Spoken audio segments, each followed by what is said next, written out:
ایک بادشاہ کی بیٹی بہت خوبصورت تھی۔ جب وہ بڑی ہوئی کافی شہزادوں نے شادی کے پیغام بھیجے، لیکن شہزادی کو کوئی پسند ہی نہ آتا تھا۔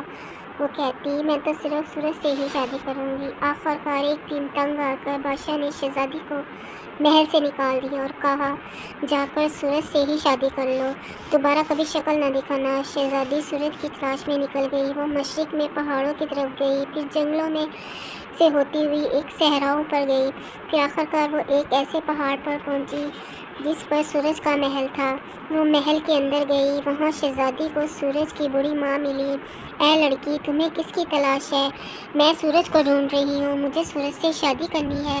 سورج میرا بیٹا ہے، میں تمہیں اس کی دلہن بناؤں گی، لیکن ایک بات یاد رکھنا، تم کبھی اس کی آنکھوں میں آنکھیں ڈال کر نہ دیکھنا۔ شہزادی نے وعدہ کر لیا اور کافی عرصے تک اپنے وعدے پہ قائم رہی، لیکن اسے یہ بے قراری تھی، آخر میں اپنے شوہر کی آنکھوں میں آنکھیں ڈال کر کیوں نہیں دیکھ سکتی۔ ایک دن اس نے بوڑھی عورت سے پوچھا، آپ نے مجھے سورج کی طرف نہ دیکھنے کی نصیحت کی تھی، میں صرف ایک مرتبہ اپنے شوہر کو دیکھنا چاہتی ہوں۔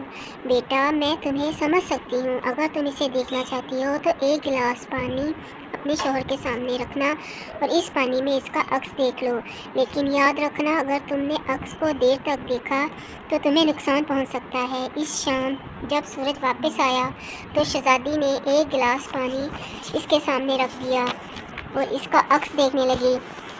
یہ عکس اتنا دلکش تھا کہ سورج کی ماں کی نصیحت بھول گئی اور دیر تک اسے دیکھتی رہی۔ جب سورج بہت غصہ ہو گیا اور اس نے کہا، اگر تم کہنا نہیں مان سکتی تو میرے محل میں رہنے کا کوئی حق نہیں ہے، ابھی میرا محل چھوڑ دو۔ اس نے شہزادی کا ہاتھ پکڑ کر اپنے محل سے نکال دیا۔ شہزادی روتی ہوئی پہاڑوں کے دامن میں اتر گئی۔ جب وادی میں پہنچی تو سورج چمکنے لگا اور سورج کی روشنی نے اسے ایک نہایت ہی خوبصورت سورج مکھی کے پھول میں بدل دیا۔ اب یہ پھول ہمیشہ اسی طرف کو اپنا منہ رکھتا ہے جس طرف سورج ہوتا ہے، اس لیے اسے سورج مکھی کا پھول کہتے ہیں۔